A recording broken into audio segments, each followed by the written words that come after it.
Hello বন্ধুরা, তোমরা সবাই কেমন আছো? আমি ভালো আছি। আজকে আমি পার্শে মাছে তেল ঝাল করব। কড়াইতে তেল দিয়ে দিচ্ছি, এবার মাছগুলো ভাজা কড়াইতে মাছ দিয়ে দিচ্ছি।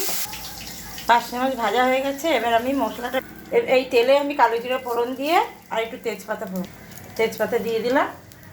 আর এই যে মশলাটা আমি এখানে টমেটো আর পেঁয়াজ আর কাঁচা লঙ্কা বেটে নিয়েছি, এবার আমি এটা দিয়ে দেবো।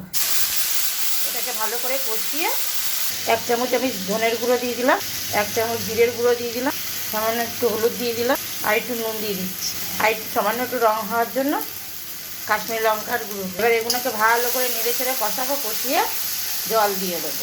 জল দিয়ে মাছগুলো ছেড়ে দেবো, ধনে পাতা দিয়ে নামিয়ে দেবো। কারা কারা এইভাবে একটু খান আমাকে কমেন্ট করে একটু জানাবেন। লাইকটা করবেন, সাবস্ক্রাইব করে দেবেন, শেয়ারটা করে দেবেন, অবশ্য কমেন্টটা করতে ভুলবেন না। এবার আমি এটা কষাতে থাকি। কষানো হয়ে গেছে, আমি একটু জল দিয়ে দেবো।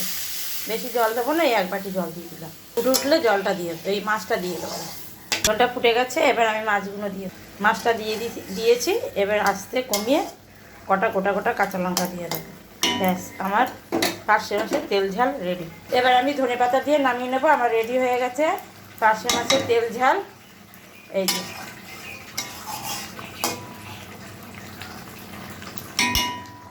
এই যে আমি এই বাটিটা নামিয়ে নিলাম।